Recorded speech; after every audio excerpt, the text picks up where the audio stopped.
మనం చూసుకోండి. కీర్తన గ్రంథం 4వ కీర్తన, కీర్తనలు 4వ కీర్తన, దావీదు గారు రాసిన కీర్తన 4వ కీర్తన మొదటి నుంచి మనం కొన్ని వచనాలు చదువుకుందాం. నా నీతికి ఆధారమగు దేవా, నేను మొరపెట్టినప్పుడు నాకు ఉత్తరమిమ్ము. ఇరుకులో నాకు విశాలత కలగజేసిన వాడవు నీవే. నన్ను కరుణించి నా ప్రార్థన అంగీకరించుము. నరులారా ఎంతకాలము నా గౌరవమును అవమానముగా మార్చెదరు, ఎంతకాలం వ్యర్థమైన దాన్ని ప్రేమించెదరు, ఎంతకాలం అబద్ధమైన వాటిని వెతకెదరు. యెహోవా తన భక్తులను తనకు ఏర్పరచుకొనుచున్నాడని తెలుసుకొనుడి.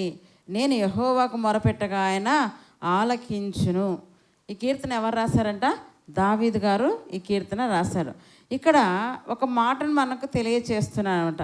యెహోవా తన భక్తులను తనకు ఏర్పరచుకొనుచున్నాడని తెలుసుకొనడి. ఏం తెలుసుకోవాలని చెప్తున్నాడంట?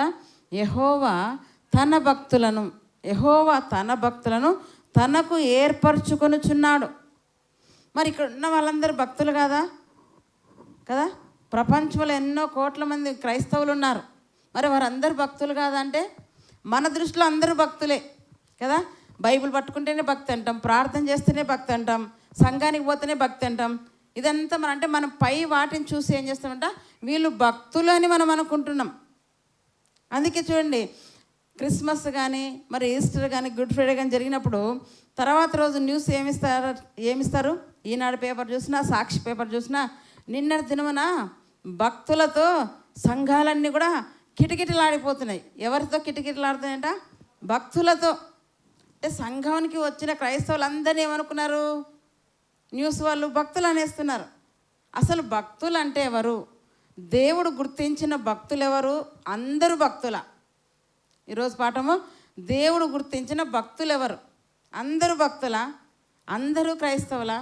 అందరూ ప్రభు కోసము చనిపోవడానికి సిద్ధంగా ఉన్నారా? త్యాగమవడానికి సిద్ధంగా ఉన్నారా? నిజంగా భక్తులైనటువంటి వారు ఈ రీతిగా ఉంటారండి. త్యాగం అయిపోతారు, చనిపోవడానికైనా సిద్ధపడతారు, మరణమైనా సరే దానికి ఎదురు వెళ్తారు, కానీ భయపడి వెనక్కి మాత్రము వెళ్ళరు. నేడు చాలామంది ఎలా ఉన్నారంటే, చిన్న కష్టం రాగానే, చిన్న బాధ రాగానే, చిన్న సమస్య రాగానే ఫస్ట్ ఏం చేస్తారంట? ప్రభువుని విడిచిపెట్టేస్తున్నారు. ఫస్ట్ ఏం చేసేస్తున్నారు? దేవుణ్ణి విడిచిపెట్టేస్తున్నారు. దేవుని విడిచిపెట్టి లోకంలోకి కలిసిపోతున్నారు. ఇలాంటి వాళ్ళు భక్తులు కాదు, ఇలాంటి వాళ్ళు క్రైస్తవులే కాదు. అన్నీ బాగున్నప్పుడేమో ప్రభువుతో ఉంటారు, చిన్న కష్టం రాగానే ఏం చేస్తారంట? ప్రభువుని వదిలేయడానికి కూడా సిద్ధపడుతున్నారు. అయితే వీళ్ళు భక్తులు కాదు. ఇంతకు భక్తులు ఎవరంటున్నారు? ఇక్కడ చెప్తున్నాడు, యెహోవా తన భక్తులను అంటున్నాడు. తన భక్తులను తనకు ఏర్పరచుకొనుచున్నాడు. దేవుడు ఏం చేస్తాడంట? తన భక్తులను తనకు ఏర్పరచుకుంటున్నాడు ఆయన. మరి ఇక్కడ ఉన్న వాళ్ళందరూ భక్తులు అంటే కాదు, కొందరే భక్తులు ఉంటారు, కొందరినే దేవుడు ఏర్పరచుకుంటున్నాడు. ప్రపంచంలో ఉన్న సుమారుగా 250 కోట్లకు దగ్గర 300 కోట్ల మంది క్రైస్తవులు ఉన్నారు. మరి అందరూ కూడా కొందరిని దేవుడు భక్తులుగా ఏర్పరచుకున్నాడు. అందరూ భక్తులు కాదు. ఎందుకంటే ఒక ఉద్యోగానికి వెళ్ళాలంటే కొన్ని అర్హతలు ఉంటాయి కదా. ప్రభుత్వ ఉద్యోగం మనకు రావాలనుకోండి, ఫస్ట్ ఏం చేస్తారు? ఎగ్జామ్ పెడతారు. ఎగ్జామ్లో పాస్ అయితే డైరెక్ట్గా ఉద్యోగం ఇస్తారా? మళ్ళా ఇంటర్వ్యూ చేస్తారు. ఇంటర్వ్యూలో సెలెక్ట్ కావాలి. ఫస్ట్ రౌండ్ అంటారు, సెకండ్ రౌండ్ అంటారు, మూడో రౌండ్ అంటారు. అంటే ఇన్ని రౌండ్లు అయిపోయిన తర్వాత ఆ ఉద్యోగం వెంటనే చేతికి ఇస్తారంటే మళ్ళా ట్రైనింగ్. అంటే ఒక ఉద్యోగంలో నీకు అపాయింట్మెంట్ చేయడానికే ఇన్ని రకాల తర్ఫీదులు ఉంటే, పరలోకానికి కేవలం ప్రభువు నమ్ముకుంటేనే వెళ్తామా? ఒక ఉద్యోగం రావడానికే, పోనీ ఒక వెహికల్ తీసుకోవడానికి పోతేనే డబ్బు ఇచ్చిన వెంటనే వెహికల్ ఇస్తారా మనకు? ఒక వెహికల్ తీసుకోవాలనుకున్నాం అనుకోండి, మనం షోరూమ్కి వెళ్ళాం, అంత క్యాష్ అంతా తీసుకొని వెళ్ళాం. ఒక క్యాష్ అంతా వాళ్ళ ముందు పెట్టేసి బండి ఇచ్చేయండి, బండి తీసుకుని పోతే కీస్ ఇచ్చేయండి ఇస్తారా? వారికంటే ఏముంటాయి? కొన్ని ఫార్మాలిటీస్ ఉంటాయి, అవన్నీ కూడా ఫిలప్ చేయాలి. ఎందుకు? నువ్వు క్యాష్ ఇస్తున్నావు కదా, టక్కున బండి ఇచ్చేయచ్చు కదా. దేనికైనా అర్హతలు ఉంటాయి, ఫార్మాలిటీస్ ఉంటాయి, అవన్నీ ఫిలప్ చేస్తున్న వారు నీకు బండి ఇస్తారు. మరి పరలోకానికి వెళ్ళడం అంటే అంత ఈజీనా? మనం ఏమనుకుంటున్నాం? ప్రభువుని నమ్ముకున్నాం, అయిపోయింది, ఇక నేను కరెక్ట్గా కదా డైరెక్ట్ చనిపోతే పరలోకానికి వెళ్ళిపోతాం అనుకుంటున్నాం. అస్సలు అనుకోవద్దని అలాగా అనుకోవద్దని. పరలోకానికి వెళ్ళాలని కూడా అర్హతలు ఉంటాయి. ఏంటి ఆ అర్హతలను మనం తెలుసుకోవాలి. ఆ అర్హతలు సంపాదించుకోవడానికి ప్రయాసపడాలి, మనం కష్టపడాలి.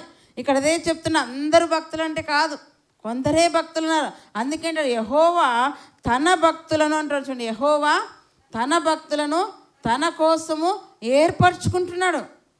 ఎవరా భక్తులు? ఎవరా భక్తులను ఏం చేస్తుంటే ఆయన ఆకాశమందుండి అందరినీ చూస్తున్నా అంట. ఎవరు నా కోసం నిలబడతారు, ఎవరు నా కోసం ప్రాణం పెడతారు, ఎవరు నా పని కోసం పరిగెడతారు, కష్టమైనా నష్టమైనా బాధైనా హింసైనా శ్రమైనా ఎవరిని మీరు నా కోసం నిలబడతారని ఏం చేస్తుంటే ఆకాశమందు దేవుడు అందరినీ కూడా కనిపెడుతున్నాడంట. భూలోకంలో మనుషులు ఎలా ఉన్నారు, ఎవరు నా కోసం కదా నిలబడేవారు, ఎవరు నా పని చేసేవారు అని ఆయన ఏం చేస్తుంటే ఆకాశం అందుండి అన్నీ చూస్తున్నాడు. ఒకసారి 104వ కీర్తన చూసుకున్నట్లు చూడండి, అక్కడ ఎంతో చక్కగా మనకు వాక్యం ద్వారా తెలియచేస్తున్నాడు. 104వ కీర్తన, సరే 101వ కీర్తన 6వ వచనం. 101వ కీర్తన 6వ వచనం. నా యొద్ద నివసించినట్లు దేశములో నమ్మకస్తులైన వారిని నేను కనిపెట్టుచున్నాను. ఎక్కడంటండి? దేవుని వద్ద నివసించడానికి దేవుడు అందరినీ తీసుకుంటానని చెప్పలేదు. ఆయన కనిపెడుతున్నాడు, పరిశీలిస్తున్నాడు, పరిశోధిస్తున్నాడు. దేని విషయంలో? ఎవరు అర్హులు నా దగ్గర నివసించడానికి, నేనుండే పరలోకానికి రావడానికి, నా సింహాసనం మీద నా దగ్గర కూర్చోడానికి ఎవరు అర్హులని దేవుడు ఏం చేస్తున్నాడంట? పరిశీలిస్తున్నాడు, కనిపెడుతున్నాడు, వెతుకుతున్నాడు. ఎవరు దొరుకుతారా అని ఆయన ఏం చేస్తుంటే అందరినీ భూమి మీద కనిపెడుతున్నాడంట. ఎవరా ఎవరా ఎవరా ఎవరు కావాలంటున్నాడు ఆయన? నమ్మకస్తులైన వారు కావాలి, అపనమ్మకస్తులు కాదు. మనం కూడా మన ఇంట్లో బీగాలు ఇవ్వాలనుకున్న మనకు గర్భాన పుట్టిన కుమారులకి ఆలోచిస్తాం, అవునా? పోనీ డబ్బు ఇవ్వాలనుకున్న ఆలోచిస్తాం. ఎందుకు? అందులో అందరుగా నమ్మకస్తులు ఉన్నారు. ఒకవేళ 2 కుమారులు అనుకోండి, ఒకడు నమ్మకస్తుడుగా ఉంటాడు, ఒకడు నమ్మకస్తుడుగా ఉండాడు. 4 పిల్లలు అనుకోండి, కొందరు నమ్మకస్తులుగా ఉంటారు, కొందరు నమ్మకస్తులుగా ఉంటారు. అందరికీ ఇవ్వం మనం. ఎవరైతే మనం చెప్పే పని చేస్తూ నమ్మకంగా అన్నిట్లో ఉంటాడో వానికే బాధ్యతలు అప్పగిస్తారు, అవునా కదా? వానికే బాధ్యతలు ఇస్తారు, వానికే ఇంటి తాళపు చెవులు అప్పగిస్తారు. అందరికీ ఇవ్వరు, నమ్మకమైన వానికే. ఇక్కడ దేవుడు కూడా అదే చూస్తున్నాడు. నా భక్తుల్లో ఏముండాలని కోరుతున్నాడు ఆయన? నమ్మకాన్ని కోరుతున్నాడు ఆయన. అందరు భక్తులు అంటారు కానీ అన్నీ మోసాలే. భక్తులు అంటారు కానీ అందరూ అపనమ్మకస్తులుగానే ఉంటున్నారేమో. కానీ దేవుడు చెప్తున్నాడు నమ్మకత్వం కావాలి అంటున్నాడు. భక్తులు ఏం కనపడాలి?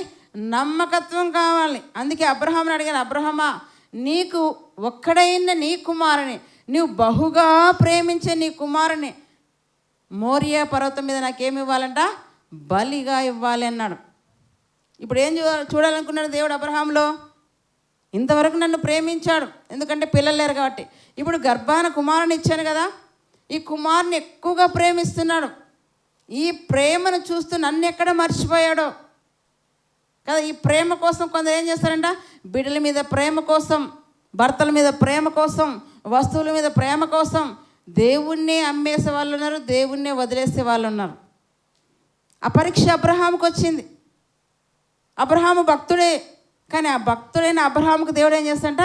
పరీక్షనిస్తున్నాడు, పరీక్షను పెడుతున్నాడు. నీవు ప్రేమించే, చూడండి, కుమారుని ప్రేమించిన దేవుడు ఏం చేయలేదు? ఓర్చుకోలేదండి. అంటే మరి దేవుడు అన్యాయస్తుడా, ఓర్పు లేనివాడంటే కాదు. నాకు మొదటి స్థానం ఇవ్వాలి, అది దేవుడి కోరిక. ఫస్ట్ నన్ను మీరు ప్రేమించాలి. మీ వస్తువులు ప్రేమిస్తున్నారా? మీ బిడ్డల్ని ప్రేమిస్తున్నారా? మీ కుటుంబాలని ప్రేమిస్తున్నారా? మీ వెండి బంగారాలను ప్రేమిస్తున్నారా? నన్ను పక్కన పెట్టి ఇవన్నీ ప్రేమిస్తే మీరు నాకు భక్తులు కాదు. మొదట నన్ను ప్రేమించాలి. నా కోసం ఏమైపోవాలి? త్యాగమైపోవాలి. అబ్రహాముని అడిగాడు దేవుడు. అబ్రహాం ఆలోచించాడా? అబ్రహాము నమ్మకమైన వాడు. అబ్రహాం ఎలాంటి వాడు? నమ్మకమైన వాడు. దేవుడు అడిగేది తడువన్నట్టుగా ఆయన ఆలోచించలేదు. మనమైతే ఏదైనా వస్తువు విషయంలో ఎంత ఆలోచన చేస్తాం కదండి. ఒక చిన్న వస్తువే, పోయిన వారం చెప్పాను కదా, ఒక స్త్రీ మిక్సీ ఇవ్వడానికి ఆలోచించిందంటే చిన్న వస్తువే, దాని విలువ ఏం పెద్దది కాదు. అంటే వస్తువు విషయంలో ఆలోచిస్తున్నావు. దేవుని కోసం సమస్తం అంటే దేవుడు ఏమంటాడు, సజీవ యాగముగా మీ శరీరాలని ఆయనకు సమర్పించాలంటే వస్తువుల గురించి ఆలోచన చేస్తున్నావు. వస్తువులు ఈరోజు పోతే రేపు కొనలేమా? కొనగలమా లేదా? బ్రతికుంటే ఏమంటారండి, బలిసాకలు అదే బఠానీలు అమ్ముకొనైనా బ్రతకొచ్చు అంటారు కదండి. పోతే ఏమి చేయలేము. అదే బ్రతికుంటే బలిసాకైనా అమ్ముకొని బ్రతకొచ్చు అని చెప్తారు పెద్దలు సామెత. ఈ ప్రాణం నిలబడితే చాలు, ఎలాగైనా మనం బ్రతకొచ్చు. ప్రాణం ఉండాలి. ప్రాణమే పోతే ఒకసారి ఆలోచన చేద్దాం. అయితే అబ్రహాం ఆలోచించలేదు, ప్రభు అడిగాడు, ప్రభువా కదా నువ్వు అడగడమే ఆలస్యమైనట్టుగా అబ్రహాం ఏం చేస్తాడంట, తన కుమారుణ్ణి తీసుకొని కట్టెలు తీసుకొని నిప్పు చేత పట్టుకొని ఆయన ప్రయాణం అవుతున్నాడండి. దేవుడు ఎంతవరకు చూశాడు? దేవుడు ఎంతవరకు అతని నమ్మకాన్ని చూశాడు చెప్పండి? ఎంతవరకు తన విశ్వాసాన్ని చూశాడు? ఆఖరి క్షణము వరకు. ఎందుకంటే చాలా మటుకు ఆఖరి క్షణంలోనే తప్పిపోతున్నారు. ఎక్కడ తప్పిపోతున్నారంట? ఆఖరి క్షణములోనే తప్పిపోతున్నారు ప్రభు విషయంలో నమ్మకంగా ఉండడం. ఆ ఆఖరి క్షణము వరకు నిలబడితే అది దేవుడు చూస్తున్నాడు. అప్పుడే నీకు విజయం అన్నట్టుగా దేవుడు చెప్తున్నాడు. ఆఖరి క్షణం వరకు మోరియా పర్వతం ఎక్కాడు, కట్టెలు తీసుకున్నాడు, కుమారుని తీసుకున్నాడు, నిప్పు చేత పట్టుకున్నాడు, వెళ్ళిపోయాడు. మోరియా పర్వతం ఎక్కాడు, అక్కడ బలిపీఠాన్ని పేర్చాడు. అక్కడ బలిపీఠాన్ని పేర్చి బలిపీఠం మీద కట్టెలన్నీ పేర్చాడు. కుమారుని కాళ్ళు చేతులు కట్టేశాడు, ఆ బలిపీఠం మీద అతన్ని పడుకోబెట్టాడు. అంతా చూస్తున్నాడు దేవుడు. ఆ కత్తిని వరలో నుండి కత్తిని తీసి కత్తి ఎత్తాడు అంతే పైకి. ఏం చేశాడు అబ్రహాము?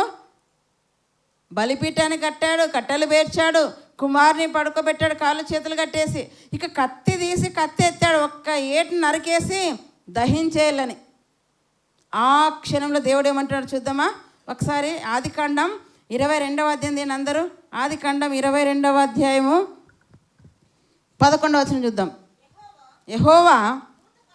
యెహోవా దూత పరలోకం నుండి అబ్రహామా అబ్రహామా అని పిలిచాను. 10వ వచనం ఏమంటున్నాడు? అప్పుడు అబ్రహాము తన కుమారుని వధించుటకు తన చెయ్యి చాపి ఏం చేశాడంట? చెయ్యి చాపి కత్తి పట్టుకున్నాడు. ఇక ఇట్లా పట్టుకున్నాడు అంతే. చెయ్యి చాపి ఏం చేశాడు అబ్రహాము? కత్తి పట్టుకున్నాడు ఇలాగా. ఇక వధించేకి ఇట్లా కింద దించేకపోయే లోపల ఏమంటున్నాడు? ఆకాశం నుండి ఒక స్వరం, అబ్రహామా అబ్రహామా అబ్రహామా. ఎక్కడి నుంచి వినపడింది? పర్వతం మీద ఎవ్వరు లేరు, తండ్రి కుమారుడు మాత్రమే ఉన్నాడు, అబ్రహాం ఇస్సాకు మాత్రమే ఉన్నాడు. అబ్రహాం ఏం చేశాడంటే చెయ్యి చాపి ఏం చేశాడంట? కత్తి పట్టుకొనగా యెహోవా దూత ఎక్కడి నుంచి స్వరం అంట? పరలోకము నుండి అంటండి. పరలోకం ఎక్కడుందండి? మన పక్కనే ఉందా? మీరు ఆ ఉద్దాసనగా నిలబడండి. ఇటు నుంచి నేను పిలిస్తే మీకు వినపడుతుందేమో. వినపడుతుందా? వినపడదు. కానీ స్వరం ఎక్కడి నుంచి వచ్చింది? పరలోకము నుండి స్వరం ఎవరికి వినపడుతుంది? అబ్రహాముకు. పరలోకం నుండి స్వరం వినపడుతుంది. అక్కడ చూడండి ఎంత బాగుందో. యెహోవా దూత పరలోకం నుండి అబ్రహామా అబ్రహామా అని అతన్ని పిలిచాను. అందుకు అతడు చిత్తం ప్రభువా నేను. అంటే ఆ స్థితిలో కూడా అబ్రహాం ఏం చేస్తాడంట? దేవుని స్వరాన్ని వినడానికి ఇష్టపడుతున్నాడు. మనమైతే వినగలమా? కష్టం వచ్చిందనుకో ప్రార్థన చెయ్యం, శ్రమ వచ్చిందనుకో ప్రార్థన చెయ్యం, రోగం వచ్చిందనుకో ప్రార్థన చెయ్యం, బాధ వచ్చిందనుకో ప్రార్థన చేయం. చెప్తానులే, ఫస్ట్ మానేసేదే ప్రార్థన. అన్నం తినేది మానేయము, కాఫీ తాగేది మానేయము, మన పనులు చేసుకోవడం మానేయము. కానీ మానేసేది ఏంటి? నాకు బాధ ఉందబ్బా, ఏం ప్రార్థనలే. నాకు కష్టం వచ్చిందబ్బా, ఏం బైబిల్ చదవాలి కదా. నాకు కన్నీరుగా ఉంది కదా, నాకు మోసం జరిగిందబ్బా, నాకు నష్టం జరిగిందబ్బా, ఏం ప్రార్థనలే. అవి మానేస్తున్నాం కానీ తినడం మానేయము, త్రాగడం మానేయం, అవునా? మన పనులు చేసుకోవడం మానేయం. కానీ అబ్రహాం చూడండి ఆఖరి క్షణం వరకు ఆ మెల్లని స్వరాన్ని వింటున్నాడండి. ఆఖరి క్షణం వరకు అంటే ఎంత చక్కగా అబ్రహాము మనస్సు దేవునితో ముడిపడిందో, అందుకే ఆయన భక్తుడైపోయాడు. మనకి ఆ పరిస్థితి వచ్చిందనుకో మనం ఉండగలమా? మనకు ఆ పరిస్థితి వచ్చిందనుకో ఉండగలమా? అసలు అడిగిన వెంటనే ఫోను సైలెంట్ అయిపోతుంది కదా, లేదా బ్లాక్ లిస్ట్లోకి వేసేస్తాం. మళ్ళీ ఫోన్ చేసి డిస్టర్బ్ చేయకూడదు. దేవుడు మళ్ళీ ఫోన్ చేసి డిస్టర్బ్ చేస్తాడేమని ఆ ఫోన్ నెంబర్ డిలీట్ అయినా చేస్తాం, బ్లాక్లోనే పడేస్తాం కదా. దాన్ని పూర్తిగా ఆ సిమ్నే మార్చేస్తాం. మళ్ళీ ఆ సిమ్ ఉంటే దేవుడు ఎక్కడ ఫోన్ చేస్తాడు అనేసి. కానీ అబ్రహాం అలా లేడండి. ఆఖరి క్షణం వరకు స్వరం వింటున్నాడు. పరలోకం నుండి దూత మాట్లాడుతుంది, అబ్రహామా అబ్రహాం అంటే చిత్తం ప్రభువా. చిత్తం అంటే అర్థం ఉంది దానికి కూడా. చిత్తం అంటే ఎస్, నేను ఎప్పుడు పిలిచిన రెడీగా ఉంటా ఆల్రెడీ, అంతే. చిత్తగించమంటే కాసేపు ఉండి ఆలోచించి చెప్తా. రెండు మాటలకు తేడా. చిత్తం అంటే నువ్వు ఎప్పుడు ఏ క్షణాన్ని పిలిచి నేను రెడీగా ఉంటా పని చేయడానికి. చిత్తగించమంటే ఆలోచించి ఆగి చెప్తా. రెండిటికి తేడా అండి. రెండిటికి తేడా అంటే చిత్తం అంటే నువ్వు ఎప్పుడు పని ఎప్పుడైనా రెడీగా ఉన్నా చేసేకి. చిత్తగించంటే కాస్త సమయం ఇస్తే ఆలోచించి ఆగి చెప్తా. కానీ చిత్తగించమన్నాడా చిత్తం అన్నాడా? చిత్తం అంతే, రెడీ. కత్తి పట్టుకున్నాడు కదా చేత్తో, అయినా చిత్తం ప్రభు అంటున్నాడు. చూడండి ఏమంటాడు ఇంకక్కడ, ఆ చిన్నవాని మీద అబ్రహామా అబ్రహాం అని అతన్ని పిలిచెను, అందుకు అతడు చిత్తం ప్రభు అనేను. అప్పుడు ఆయన, ఆ చిన్నవాని మీద చెయ్యి వేయకము, అతన్ని ఏమీ చేయకము, నీకు ఒక్కడైన నీ కుమారుణ్ణి నాకు నాకు వెన్నుదీయలేదు గనక నీవు దేవునికి భయపడువాడవని ఇందువలన నాకు కనబడుచున్నది. ఎందువలన దేవునికి కనపడింది? పాటలు పాడడం ద్వారానా? అబ్రహాం బాగా పాటలు పాడతాను అనుకోండి, ఎంత భక్తిపరుడో అనుకుంటారు. మనం ఇక్కడ బాగా పాటలు పాడామనుకోండి, ఎంత భక్తిపరులో, బాగా ప్రార్థన చేసుకోండి ఎంత భక్తిపరులో, బాగా సంఘానికి వస్తానికి ఎంత భక్తిపరులో. కష్టం వస్తే ఎలా ఉన్నావో అది దేవుడు చూస్తాడు. అబ్రహామును దేనివల్ల చెప్తున్నాడు దేవుడు, దీనివల్ల నువ్వు నాకు భయపడుతున్నావని నాకు తెలుసు. దేనివల్ల అండి? దశంభాగం ఇవ్వడం ద్వారానా, పాటలు పాడడం ద్వారానా, ప్రార్థించడం ద్వారానా, సంఘానికి రావడం ద్వారానా? దేనివల్ల అబ్రహాము దేవునికి భయపడుతున్నాడని దేవుడు తెలుసుకున్నాడు. తనకు వచ్చిన పరీక్షలో చివరిదాకా దేవునికి హత్తుకొని నిలుచున్నాడు గనకనే ఆయన దేవుని యందు భయభక్తి గలవాడు. అందుకే అంటాడు కదా, యెహోవా తన కొరకు భక్తులను ఆయన నియమించుకుంటున్నాడు, ఏర్పరచుకుంటున్నాడు తన కొరకు. ఎలాంటి భక్తుల్ని? డూప్లికేట్ భక్తులు కాదు.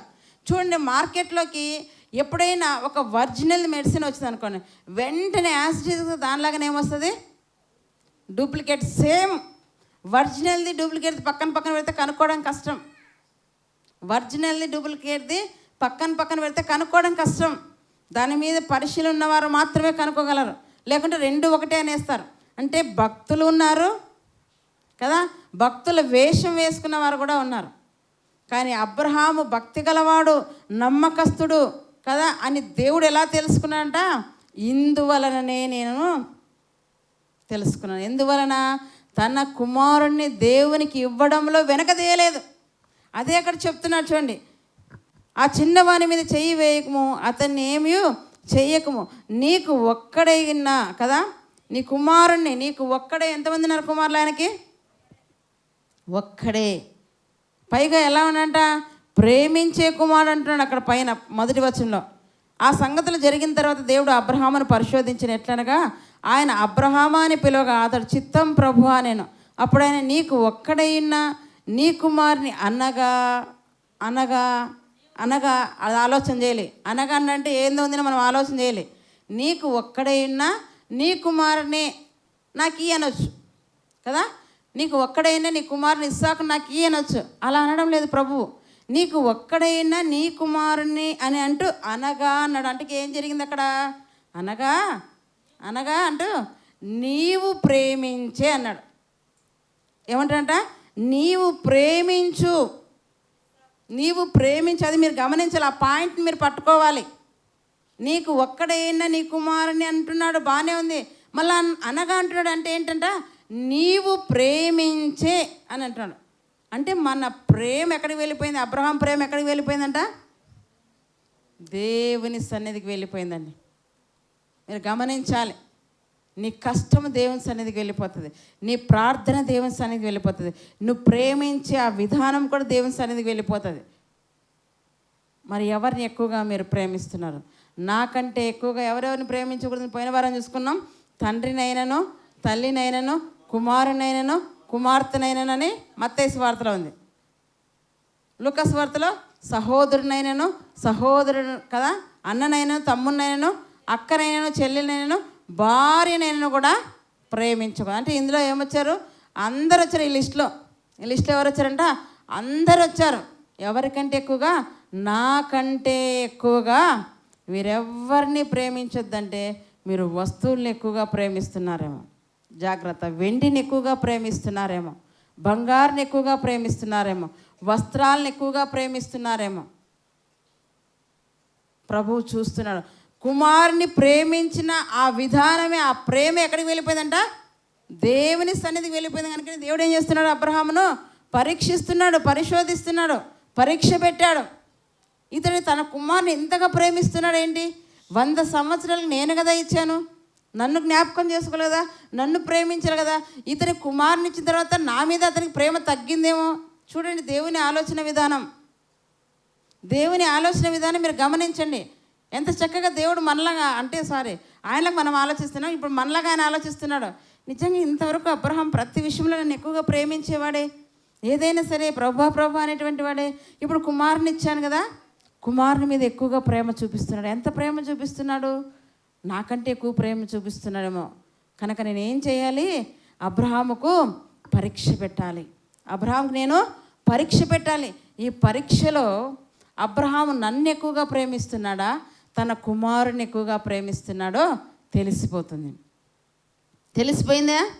దేవునికి తెలిసిపోయింది. కనుకనే ఏమంటున్నాడు అక్కడ మనం గమనిస్తే 12వ వచనంలో, ఆ చిన్నవాని మీద చేయి వేయకము, అతన్నేమీ చేయకము, నీకు ఒక్కడైనా నీ కుమారుని నాకీయ వెనుక తీయలేదు గనక, నీకు ఒక్కడైనా నీ కుమారుని నాకు ఇయ్యడానికి వెనుక తీయలేదు గనక నీవు దేవునికి భయపడువాడవని ఇందువలన నాకు కనబడుచున్నది. ఈ కార్యము దేవుని కోసం చేయడం ద్వారా నాకు కనపడుతుంది. నువ్వు నన్ను ఎంత ప్రేమిస్తున్నావో. నిజంగా దేవుణ్ణి ప్రేమిస్తున్నామని మనమైతే ఎలా చెప్పగలం? మిమ్మల్ని అడిగాను అనుకోండి, దేవుణ్ణి ఎంత ప్రేమిస్తుంటే మీరు ఏం చెప్పగలరు? దేవుని నేను బోలెడంత ప్రేమిస్తాను, ఇలా చూపిస్తాం. ఇంత ప్రేమ ఉందని చూపిస్తాం. సరేనమ్మా, ఇంత ప్రేమ ఉంది కదా, నీ కుమార్తె రేపు తీసుకొచ్చి సంఘంలో వదిలేసే, సంఘ పరిచర్య కోసం. ఇక నువ్వు నీ కుమారు మీద ఆశ పెట్టుకోదంటే ఏమంటాం? బాగా చెప్పావులేండి కదా. పోయి నా కుమారుడే కనపడ్డా, ఆయన కుమారుడు లేడా? ఇలాగ మనం ఆలోచిస్తాం. అదే చనిపోయిన వాళ్ళ దగ్గర కూడా చూడండి, వాళ్ళు ఏడుస్తున్నప్పుడు, వాళ్ళు ఒకవేళ కుమారుడు యాక్సిడెంట్లో చనిపోయాడు అనుకుందాం, కాసేపు చనిపోయినప్పుడు ఆ తల్లిదండ్రులు ఏడుస్తుంటారు. ఎలా ఏడుస్తుంటారు? రొమ్ము కొట్టుకొని, అయ్యో ప్రభువా దేవా, ఏంటయ్యా నా కుమారుడే కనపడ్డా నీకు, నా కుమారుని చంపి తీసుకుపోయావు. ఊర్లో కుమారులు అందరు లేరు అంటే ఏమో ఇప్పుడు అర్థం? ఏడుపులో కూడా ఆమెకి ఏం కనపడుతుంది? అక్కడ స్వార్థం ఉంది. అంటే నా కుమారుని బ్రతికించి ఊర్లలో కుమారులు తీసుకుపోన్నట్టుగా ఉంది. ఏడుపులో అలాగే ఉంది కదా. నా కుమారుడే కనపడ్డా నాయన నీకు, నువ్వేం దేవుడు అయ్యా, నా కుమారుని చంపుకొని తీసుకుపోయావు అంటే నా కుమారుని వదిలేసి ఊర్లలో కుమారులందరూ కొనుగొన్నట్టుగా ఉంది ఆమె ఏడుపులో కూడా స్వార్థం. మన ఆలోచనలు అలాగే ఉన్నాయి. ఆ పరీక్ష నీకు నాకు వస్తే ఎలా ఉంటుంది? అబ్రహాంకు వచ్చిన పరీక్ష, మన దాకా పరీక్షలు రాలేవులేండి. అబ్రహాంకు వచ్చిన పరీక్షలు మనకు రాలేదు, యోబుకు వచ్చిన పరీక్షలు మనకు రాలేదు.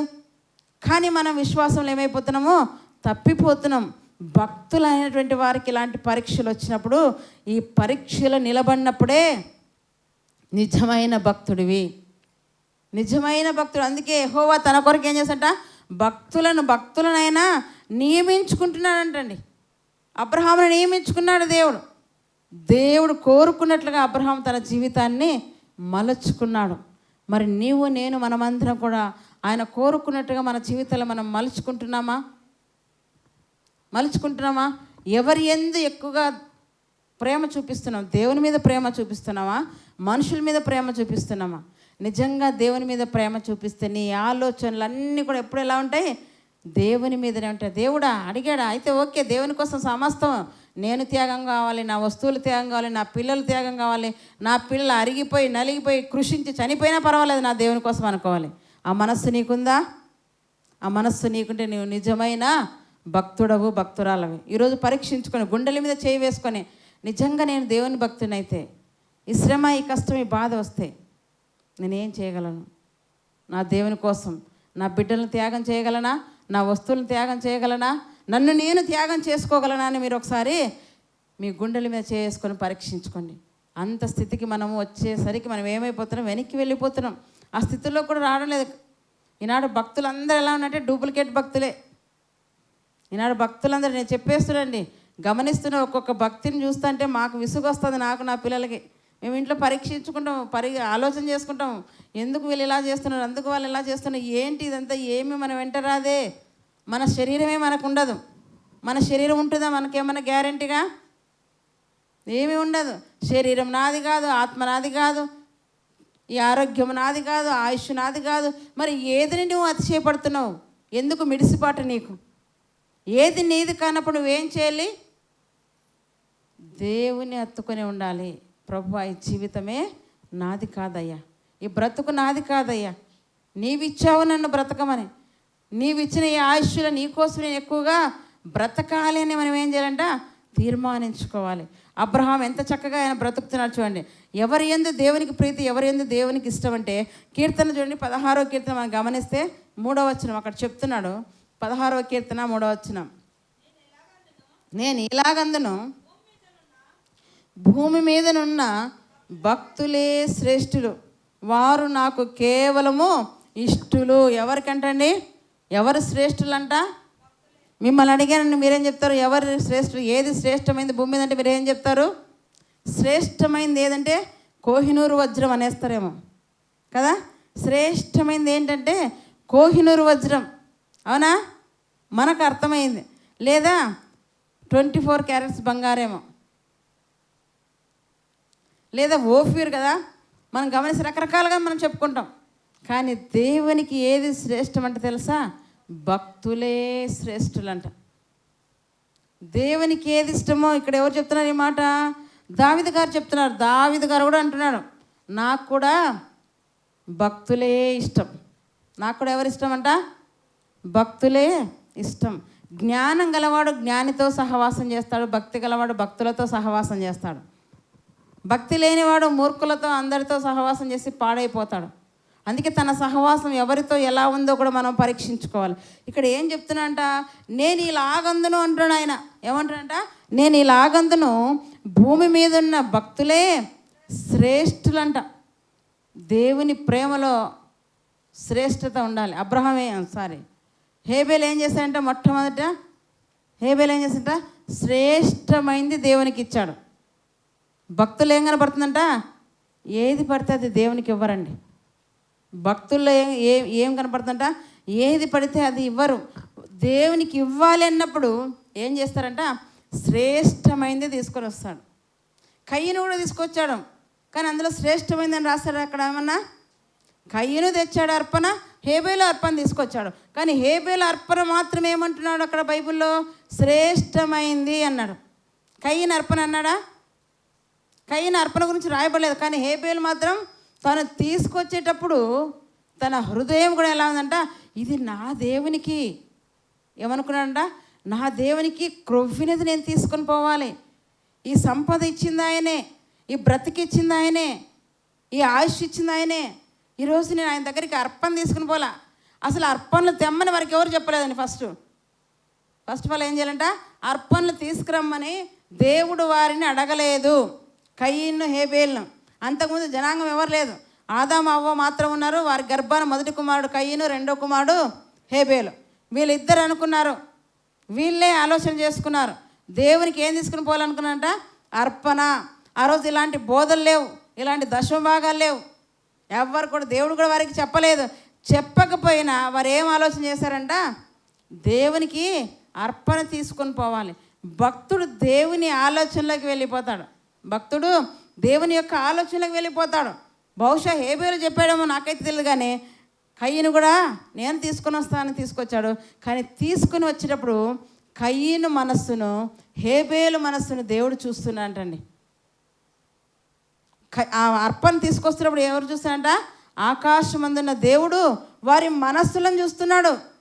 మనుషులైతే చేతుల అర్పణ చూస్తాడు. మనుషులు ఏం చూస్తారంట?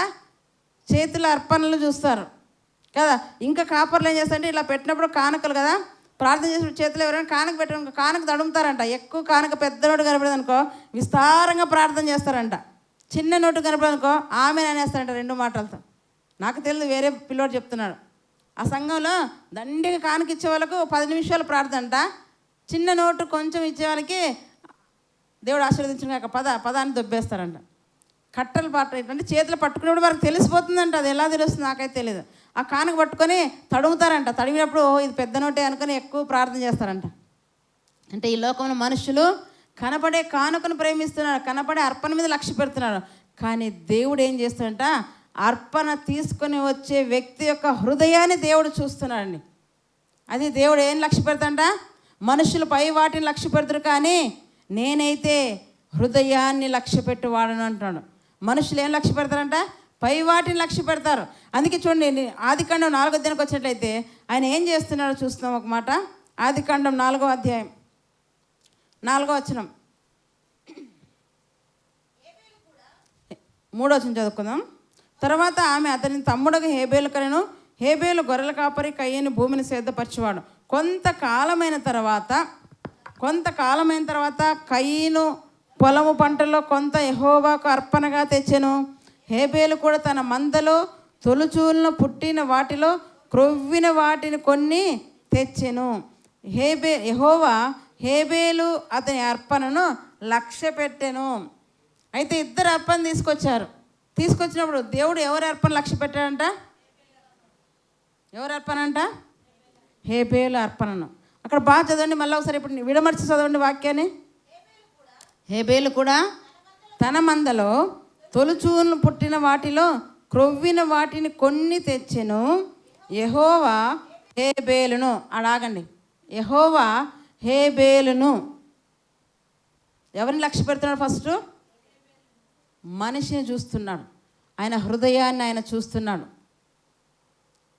అర్పణ గురించి చెప్పలేదు, ఫస్ట్ ఆడ హేబేలును అన్నాడు. చూడండి, యెహోవా ఏం చేస్తాడంట, హేబేలును అతని అర్పణను, హేబేలును అతని అర్పణను లక్ష్య పెట్టాను. అంటే మొదట అర్పణ తీసుకొస్తున్నప్పుడు దేవుడు ఏం చూస్తాడంట, మనిషి యొక్క హృదయాన్ని చూస్తాడు, హృదయ ఆలోచనలు ఆయన ఎరుగుతాడు. తీసుకొచ్చేటప్పుడు సనుగుతున్నావా, గొనుగుతున్నావా, ఏదో రూల్ పెట్టారు కదా తీసుకుపోవాలని తీసుకొస్తున్నావా, లేదా హృదయపూర్వకంగా నా దేవునికి నేను ఇవ్వాలనే మనసుతో నువ్వు తెస్తున్నావా? నీ మనస్సులో ఎన్ని రకాల ఆలోచనతో నువ్వు దేవుని దగ్గరకు అర్పణ తీసుకొస్తున్నావో అది దేవుడు గమనిస్తున్నాడు, అది దేవుడు చూస్తున్నాడు. మనుషులందరూ మెచ్చుకోవాలని గొప్పగా తీసుకొని వచ్చి ఇక్కడ ఇవ్వడం కాదు. కలిమిలో కూడా కదా విధవరాలు ఏం చేసిందంట, లేమిలో కూడా తన 2 కాసులు వేసింది. ఆమె కంటే గొప్పగా వేస్తున్నారు అక్కడ ఉన్న వారందరూ. ఉన్న దాంట్లో ఎక్కువగా కదా, బహుశా వేలకు వేలు వేస్తారేమో. వాళ్ళు ఎవ్వరి అర్పణలు ఆయన లక్ష్య పెట్టలేదు.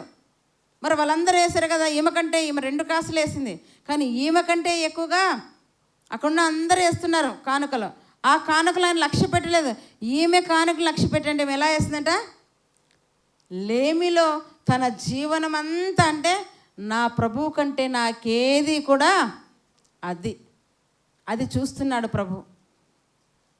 తీసుకొచ్చినప్పుడు ఏమనుకోవాలి, నా దేవుని కంటే నాకేది ఎక్కువ కాదు, అంతే. నా దేవునికే అయితే ఫస్ట్ బెస్ట్ ఇవ్వాలి. నా దేవునికి ఏమి ఇవ్వాలనుకోవాలి, మనము ఫస్ట్ది బెస్ట్గా నేను ఇవ్వాలి. కానీ మన వాళ్ళు ఏం చేస్తాం, చివరిగా చూద్దాం. ఇలాగే ఈ మధ్య అమెరికాలో లాస్ ఏంజల్స్లో కార్చిచ్చు కదా అంటుకుపోతుంది. అంటే అది గొప్పవారు నివసించే ప్రదేశం. మన హైదరాబాద్లో ఫిలిం సిటీ ఎలా ఉందో అలాగా అక్కడ వారు అమెరికాలో లాస్ ఏంజల్స్లో మరి గొప్ప కథానాయకులు కదా నటీమణులు నివసించేటువంటి ప్రదేశం. ఇప్పుడు ఏమైపోతుంది, అంతా కారు చిచ్చుతో బూడిదైపోతుంది, మంటల పాలవుతుందంట. వీళ్ళందరూ కలిసి అవార్డ్స్ ఇచ్చే రోజు అంటే ఎవరెవరికి ఎంత స్కోర్ ఇస్తారని అడిగారంట. అమ్మకి ఎంత ఇస్తారు, నాన్నకి ఎంత ఇస్తారు, దేవునికి ఎంత ఇస్తారంటే అందరికీ అన్ని స్థానాలు ఇచ్చారు. అమ్మకి ఏమో ఎక్కువ ఇచ్చారు. దేవుని దగ్గరకు వచ్చేసరికి ఏం చేశారు, అందరూ ఏం పెట్టారంట, వాళ్ళు అనుకుంటారు చూడండి సృష్టిని చేసిన సృష్టికర్తకే 0 మార్క్స్ వచ్చాయని చెప్పుకొని నవ్వుకుంటున్నారంట. ఏం చేశారు వాళ్ళందరూ, సృష్టిని చేసిన సృష్టికర్తకే 0 మార్కులు వచ్చినాయి. తల్లికైనా మార్కులు వచ్చాయి కానీ సృష్టికర్తకు మార్కులు రాలేదనుకొని నవ్వుకున్నారు. నవ్విన మరుసటి రోజు ఏమైపోయింది, ఇది కారు చిచ్చు తగలబెట్టేస్తుందండి. మీరు ఆలోచించాలి, దేవుడంటే మన దృష్టిలో ఏదో ఆషామాషిగా చూస్తున్నాం. అందుకే గలతీ పత్రికలో ఒక మాట ఉంది, మోసపోకుడి, దేవుడు వెక్కరింపబడడు, మీ క్రియలకు తగ్గ ఫలం మీరు పొందుతారు. మీరేమో దేవుని మోసం చేసేస్తున్నాం, దేవుని కంటే మేము గొప్పగా ఉన్నామని మీరు అనుకుంటున్నారేమో. ఆయన ఎవరి చేతిలో మోసపడేవాడు కాదు.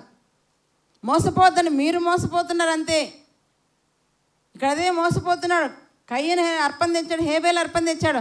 కానీ హేబేలు యొక్క అర్పణనే దేవుడు లక్ష్య పెట్టాడంటే దేవుడు హేబేలు మనస్సును చూస్తున్నాడు, హేబేలు యొక్క విశ్వాసాన్ని చూస్తున్నాడు, హేబేలుకు దేవుని మీద ఉన్న ప్రేమను ఆయన చూస్తున్నాడు.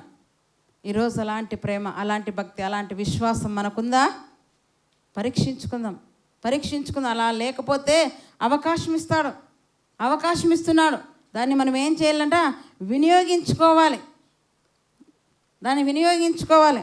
అదే కదా, అవకాశం పోయినాక ప్రభువా నాకు ఒక అవకాశమేని ధనవంతులాగా కేకలేసి మొరపెడితే అవకాశం ఉండదు అక్కడ. పాతాళంలో ధనవంతుడు ఏం చేస్తున్నాడంట?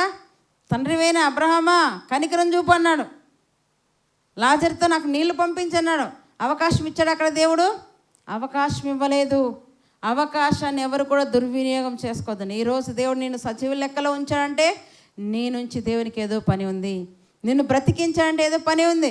నీవు ఇంకా మారలేదు. ఒకవేళ ఆ క్షణాన చచ్చి ఉంటే నరకంలో కాలిపోతావేమో. అందుకే దేవుడు నిన్ను తప్పించాడేమో. పరీక్షించుకో. తప్పించాడంటే మారడానికి మరొక రోజున దేవుడు నీకు బహుమానంగా ఇచ్చాడు, మారడానికి అవకాశం ఇచ్చాడు. ఇచ్చినప్పుడు మనం ఏం చేయాలంట? మారాలి. అదే స్థితి, అదే బ్రతుకు మనం బ్రతకకూడదు, మారాలి. మారి ప్రభు కోసం జీవిస్తే పరలోకాన్ని నీవు స్వతంత్రించుకుంటావు. మారకుండా చనిపోతే అగ్నిలో కాలిపోవాల్సి వస్తుంది, ధనవంతుని దగ్గర బాధపడాల్సి వస్తుంది. అక్కడ ప్రభు అవకాశం ఏంటి? అవకాశం ఇవ్వడు. ఇక్కడే నీకు అవకాశాలు ఇస్తున్నంటే దాన్ని ఏం చేసుకోవాలి? నువ్వు సద్వినియోగం నువ్వు చేసుకోవాలి. అదే ఇక్కడ చెప్తున్నాడు కదా, హేబేలునంట. హేబేలు కూడా తన మందలో తొలుచూలు పుట్టిన వాటిలో క్రొవ్విన వాటిని కొన్ని తెచ్చెను. యెహోవా హేబేలును అతని అర్పణను ఏం చేశాడు? ఆయన లక్ష్య పెట్టాడు. అంటే యెహోవా హృదయాన్ని లక్ష్య పెట్టువాడని మనం చూస్తున్నాం. అందుకే భూమి మీద ఉన్న భక్తులే శ్రేష్ఠులు అని చెప్తున్నాడు. 16 కీర్తనలు ఏముందంట? యెహోవా చూడండి, నేను ఇలాగందును భూమి మీద ఉన్న భక్తులే శ్రేష్ఠులు అంటాడు. భూమి మీద ఉన్న భక్తులే శ్రేష్ఠులు. వారు ఎలా ఉన్నంట? వారు కేవలం నాకు ఇష్టలు. వారు ప్రేమలో కదా శ్రేష్ఠులుగా ఉంటున్నారు, భక్తిలో శ్రేష్ఠులుగా ఉంటున్నారు, ఎంపికలో కూడా వాళ్ళు ఎలా ఉన్నారంట? శ్రేష్ఠులుగా ఉంటున్నారండి. శ్రేష్టమైన భక్తి వాళ్ళు కనపరుస్తున్నారనమాట. మరి దేవుడు గుర్తించిన భక్తులు ఎలా ఉంటారో, ఎవరు వారని మనం ఆలోచిస్తే దేనిని బట్టి భక్తి అని అంటారంటే, భక్తులను ఎలా గుర్తించాలంటే అర్హత చెప్తున్నాడు. 119వ కీర్తన చూడండి, 119వ కీర్తన 63వ వచనం. 119వ కీర్తన 63వ వచనం. 119వ కీర్తన 63. అందరు బైబిల్ తెరవండి, అందరూ చూడండి. నీ యందు భయభక్తు గల వారందరికీ, నీ ఉపదేశమును అనుసరించు వారికి నేను చెలికాడను అంటున్నాడు.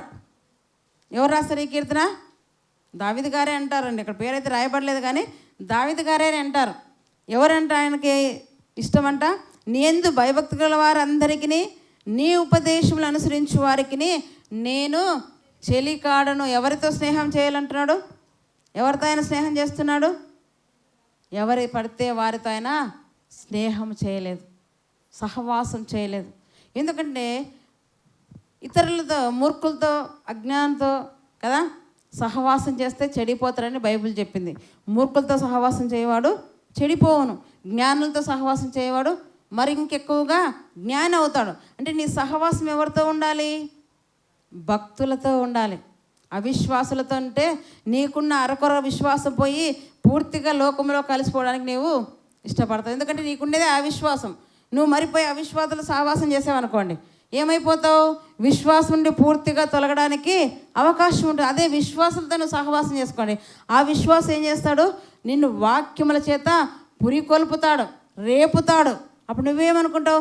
నేను కూడా ఇంకా ఎక్కువగా విశ్వాసంగా ఉండాలి, విశ్వాసంగా నేను ఉండాలి, ఎక్కువగా బ్రతకాలి ప్రభు కోసం. మూర్ఖులు ఏం చేస్తారంట? పోరునే కోరుతారు, ఎక్కువగా లోకాన్నే అనుసరిస్తారు. కనుక మూర్ఖుల సహవాసం. ఈ భక్తుడు ఏమంటాడంట, నేను భక్తులతోనే చెలికాడు అంటాడు. చూడండి, నేను భయభక్తుల వారికి అందరికీ నీ ఉపదేశం అనుసరించు వారికి నేను చెలికాడను. చెలికాడంటే భక్తులతో ఫ్రెండ్షిప్ చేయాలని ఇక్కడ మనకు సెలవిస్తున్నాడు. అసలు భక్తులు ఎవరు? అందరు భక్తులు అంటే కొందరైనా మనం చెప్పగలం. ఆ కొందరిలో నీవు నేను ఉన్నామా? ఆ యోగ్యత అర్హత మనకుందా అనేది ఈరోజు మనము పరీక్షించుకోవాలి. అంటే తమ క్రియలను బట్టి ఏం చూపిస్తున్నారు భక్తులు? అబ్రహాం ఏం చేశాడండి? నేను భక్తిని అని చెప్పుకున్నాడా? నోటితో చెప్పలేదు. ఏం చేస్తాడంట? క్రియ చేసి చూపించాడు. హేబేలు నోటితో చెప్పలేదు, క్రియతో చూపిస్తున్నాడు. మరి నీవు నేను మనం ఎలా ఉండాలి? నేను భక్తుని అని తెల్ల చీర కట్టుకుంటే, తెల్ల డ్రెస్ వేసుకుంటే భక్తులు కాదు. నీ క్రియలు ఎలా ఉన్నాయో కదా, నీ సహవాసం ఎవరితో ఉందో ఇవన్నీ చెప్పేస్తాయి. భక్తులు అనేటువంటి వారు ఎవరు చేస్తారంట? ఎవరు పడితే వారితో సహవాసం, వాళ్ళు సహవాసం చేయాలన్నా ఆలోచిస్తారు. ఎందుకంటే ఆ వ్యక్తితో నేను సహవాసం పడితే నా విశ్వాసం దెబ్బతింటుందేమో, నేను భక్తిలో తక్కువైపోతానేమో. ఎందుకంటే భక్తులు ఎప్పుడు కూడా పరీక్ష చేసుకుంటారంటండి. వాళ్ళు ఏం చేసుకుంటారంటే తమను తాము ఎప్పుడు విమర్శించుకుంటారంట. విమర్శించుకున్నప్పుడే మన భక్తి నిలుస్తుంది. విమర్శించుకోవాలంట. మనం బలలో చేయి వేస్తున్నాం కదా, ప్రభువారు ఏం చెప్తున్నారు? బలలో చేయి వేసినప్పుడు ఏం చేయాలంట? మిమ్మల్ని మీరు విమర్శ చేసుకొని పరీక్షించుకొని అప్పుడు బలలో విమర్శించుకుంటామా? పరీక్షించుకుంటామా? ఇక్కడ వచ్చినప్పుడు బల్ల తీసుకున్నప్పుడు ఏం చేయాలి? పరీక్షించుకోవాలి. ప్రభు, ఈ వారం అంతా నేను ఏం చేశాను నీకోసం? ఎలా బ్రతికాను? నీకేమైనా ఆయాసంగా బ్రతికానా? చేయరాని పనులు ఏమైనా చేశానా? నీకు ఇంకా కదా నీ కొరకు నేను బ్రతకలేదా? ఎలా ఉన్నానో పరీక్ష చేసుకొని బలలో చేయి వేయాలి. అయోగ్యంగా ఎవరు కూడా చేయి వేయకూడదు. అయోగ్యంగా చేయి వేస్తే వాళ్ళు ఏమైపోతారంట? కొందరు రోగులుగా మారిపోతున్నారు కదా, కొందరు చచ్చిపోతున్నారు. ఎందుకంటే అయోగ్యంగా ఆలోచన లేదు, పరీక్షించుకోరు, పరిశీలించుకోరు. అయోగ్యంగా వచ్చి బలలో చేయవేస్తారు. ఏమనుకుంటారు వాళ్ళు? ఆ రొట్టె ద్రాక్షరసమే కదా అనుకుంటారు. ఏమంటారు? రొట్టె ద్రాక్షరసం కదా, రొట్టె అనుకొని తింటున్నావు. కానీ నువ్వేమనుకోవాలి? భక్తుడైతే ఇది క్రీస్తు యొక్క శరీరం అని ఆలోచన చేస్తాడు. రొట్టె అనుకోడు ఆయన. ఇలా పట్టుకున్నప్పుడు క్రీస్తు శరీరం గుర్తు రావాలి. ఆ ద్రాక్షరసం ఇలా పట్టుకున్నప్పుడు క్రీస్తు రక్తం గుర్తు రావాలి. ఆయన మన కోసం చేసిన ఆ త్యాగం గుర్తు రావాలి. మనం ఆయన కోసం ఏం చేస్తున్నాం అది గుర్తు రావాలి. భక్తుడు అలా పరీక్షించుకుంటాడంటండి. భక్తుడు అలా పరీక్షించుకొని యోగ్యత కలిగి బలలో చేయి వేస్తాను ఇక్కడ మనకు తెలియజేయబడుతుంది. అందుకే భక్తులైన వారు ఏం చేస్తారంట? క్రియలు చూపిస్తూ దేవుని యందు భయభక్తి గల వారిగా ఉంటారు ఇక్కడ మనకు సెలవిస్తున్నాడు. మరి మనం ఎలా ఉన్నా ఒకసారి మనము పరీక్షించుకోవాలి. నిన్నటి దినం మాకు జరిగిన ఇన్సిడెంట్స్ని బట్టి నేను రాత్రి ప్రార్థన చేశాను.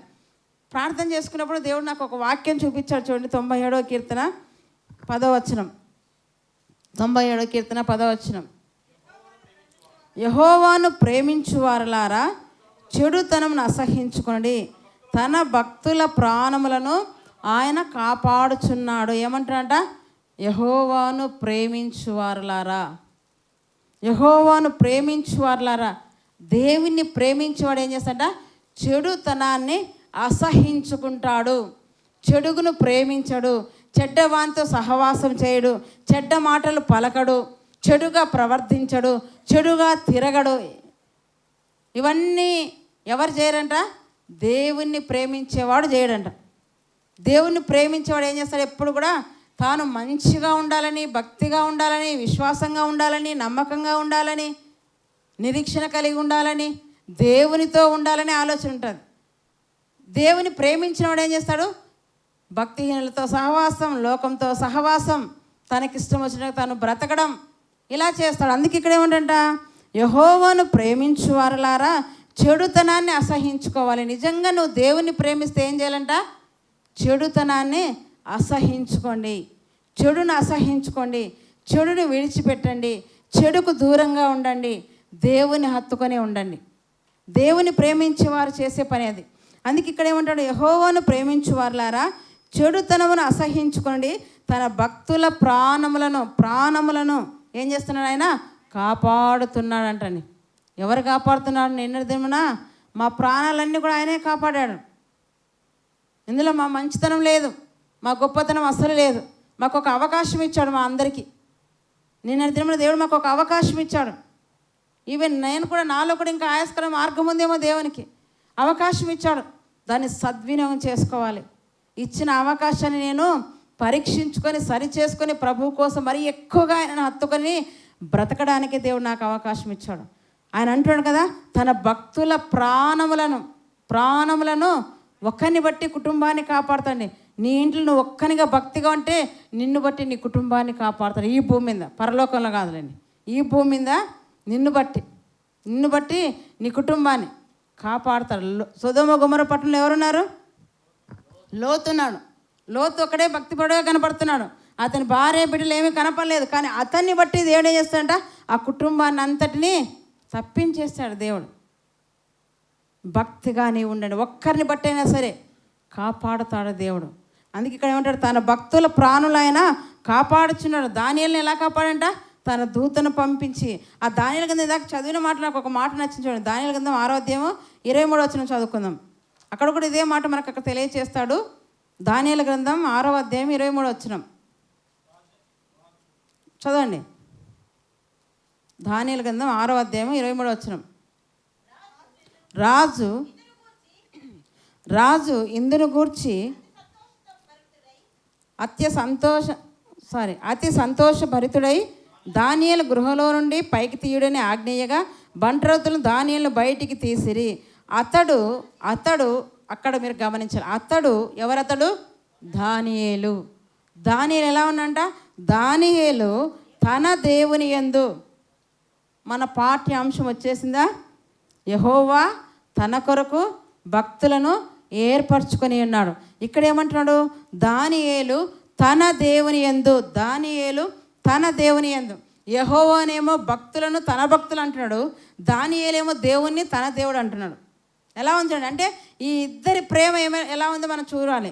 ఇక్కడ ఏమంటాడు, అతడు తన దేవుని యందు భక్తి గలవాడైనందున అతనికి ఏ హానియు కలగలేదు. ఏ విధంగా అంటే అక్కడ అతడు తన దేవుని యందు భక్తి గలవాడైనందున అతనికి ఏం తగలేదంట, ఏ హానియు కలగలేదు. ఎవరికి కలగలేదు? భక్తులకు చూడండి. ఇంకా కీర్తన 34వ కీర్తన 7వ వచనం. 34వ కీర్తన 7వ వచనం.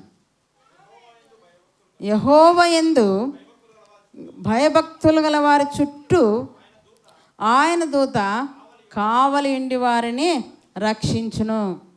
ఎవరు రక్షించారంటండి? యెహోవా యందు భయభక్తులు గల వారి చుట్టూ. అందరి చుట్టూ అన్నాడా? అందరి చుట్టూ లేదండి. ఎవరైతే ఆయన యందు భయభక్తులు కలవారిగా ఉంటారో వారి చుట్టూ ఏం చేస్తాడంట, ఆయన తన దూతను కావలించి రక్షిస్తాడు. ఎంత గొప్ప బాడీ గార్డ్ని దేవుడు నీకు ఉంచాడో చూడండి. నీకు ఏ హాని తగలకుండా. షడ్రక్ మెషక్ అబేద్నెగోలను కూడా ఏం చేశారంట, మండే అగ్నిగుండంలోకి వేశారు. కానీ అక్కడ కూడా ఎవరు కాపాడారు? దేవుడే. ఎవరిని పంపించి? తన దూతను పంపించి ఆ ముగ్గురిని బయటికి తీసుకొని వచ్చి వాళ్ళని పరీక్షిస్తున్నారు. అగ్నిలోకి వేసిన తర్వాత అగ్నివాసన ఏమైనా వస్తుందా వీళ్ళ దేహానికని. వాళ్ళ దేహానికి ఏం రాలేదు, అగ్నివాసన లేదు. పోనీ ఎంట్రుకలు ఉన్నాయి కదా, కమిరిపోయాయేమో, కమిరిన వాసన వస్తుందేమో పరీక్షించారు, అది కూడా రాలేదంటండి. ఎంత చక్కగా దేవుడు తన దూతను పంపి తన భక్తులను కాపాడుతున్నాడు. ఈరోజు మనం ఆలోచించాలి. ఆయన భక్తులైన వారు ఏం చేస్తారంట, ఆయనను ప్రేమిస్తారు, చెడును అసహించుకుంటారు, ఆయన కోసం అనేక కార్యాలు చేయడానికి వారు సిద్ధపడాలి కూడా. భక్తులైన వారు ఏం చేయాలంట, దేవుని కోసం అనేక కార్యాలు చేయడానికైనా సిద్ధపడాలి. ఇక్కడ అదే చెప్తున్నా కదా, యెహోవా యందు భయభక్తుల వారి చుట్టూ ఆయన దూత కావలి ఉండి ఏమంట, వారిని రక్షించును. ఆయన దూత కావలి ఉండి ఏం చేస్తుందంట, వారిని రక్షించును. రక్షింపబడ్డం సజీవ లెక్కలో ఉన్నామంటే ఇందులో మా గొప్పతనం అయితే ఏమి కూడా లేదు. దేవుడు తన మహాకనికరం చొప్పున మమ్మల్ని కాపాడినట్టుగా మేము చూస్తున్నాం. ఇంకా 68వ కీర్తన చూడండి, 20వ వచనం. చివరిగా మాట మనం చూసుకొని ముగించుకుందాం. 68వ కీర్తన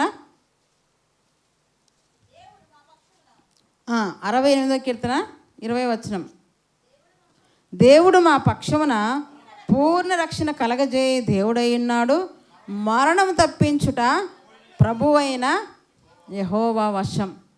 నిన్న మరణం నుండి తప్పింపబడ్డామంటే మా చేతిలో ఏమీ లేదు, మా చేతిలో ఏమీ లేదు. అన్న చేతిలో స్టీరింగ్ ఉంది, పాప బ్రేక్ వేసేకపోయాడు. అన్న చేతిలో స్టీరింగ్ ఉంది కానీ బ్రేక్ వేసేపోతే బ్రేక్ పడలేదు. బ్రేక్ పడకుండా డౌన్కి వెళ్ళిపోయినా అక్కడి నుంచి ఆ మరణం నుండి తప్పించింది ఎవరు? దేవుడే. దేవుడే. మరణం తప్పించుట ఎవరి వశం అంట? దేవుని వశంలో ఉంది. నువ్వు దేవుని కోసం నమ్మకంగా, నీతిగా, యథార్థంగా, భయభక్తులు కలిగి క్రియలు చేస్తూ ఆయన కోసం నువ్వు బ్రతికితే హిజ్కియా వలె నీకు కూడా మరణాన్ని తప్పిస్తాడు. మరణాన్ని తప్పించి హిజ్కియాకి ఏమి ఇచ్చాడంట? ఆయుష్ను ప్రసాదింపచేశాడు. 15 సంవత్సరాల ఆయుష్ని ఇచ్చాడు దేవుడు. అప్పుడే చనిపోవలసిన వాడు, నీళ్ళు చక్కబెట్టుకో అన్నాడు. ఆయన కన్నీరు విడిచి ప్రార్థన చేశాడు, ప్రభువా ఇంతవరకు నేను ఎలా నీ సన్నిధిలో బ్రతికానో ఒక్కసారి ప్లీజ్ జ్ఞాపకం చేసుకో. మనకు ఆ ధైర్యం ఉందా? ఆ ధైర్యం ఉందా? హిజ్కియాలాగా మనం పలకగలమా? హిజ్కియా ఏమంటాడు? గోడ తట్టు తన ముఖం తిప్పుకొని కన్నీళ్లతో ప్రార్థన చేస్తున్నాడు. చూడండి, రాజుల గ్రంథం 2వ రాజుల గ్రంథం 20వ అధ్యాయం చూసుకున్నట్లయితే ఆయన ప్రార్థన కూడా ఎలా ఉంది చూడండి. 2వ రాజుల గ్రంథం 20వ అధ్యాయం 3వ వచనం 2 నుంచి చదువుకున్నాం. అతడు తన ముఖము గోడ తట్టు త్రిప్పుకొని, యెహోవా యథార్థ హృదయుడనై సత్యముతో నీ సన్నిధిని నేను ఎట్లు నడుచుకుంటునో, నీ దృష్టికి అనుకూలంగా సమస్తం నేను ఎట్లు జరిగించుతునో కృపతో జ్ఞాపకం చేసుకోమని హిజ్కియా కన్నీళ్ళు విడిచి వేడుకున్నాడంట. ఆ క్షణం చనిపోవాలి హిజ్కియా. అంత భయంకరమైన మరణకరమైన వ్యాధి ఆయనకు వచ్చింది, ఒక కురుపు ఆయనకు వచ్చింది. కానీ ఏం చేస్తున్నాడంట? పరీక్షించుకుంటున్నాడు. ప్రభువా ఇంతవరకు నీ సన్నిధిని ఎలా బ్రతికాను, దయతో ప్లీజ్ ఒక్కసారి నువ్వు జ్ఞాపకం చేసుకో.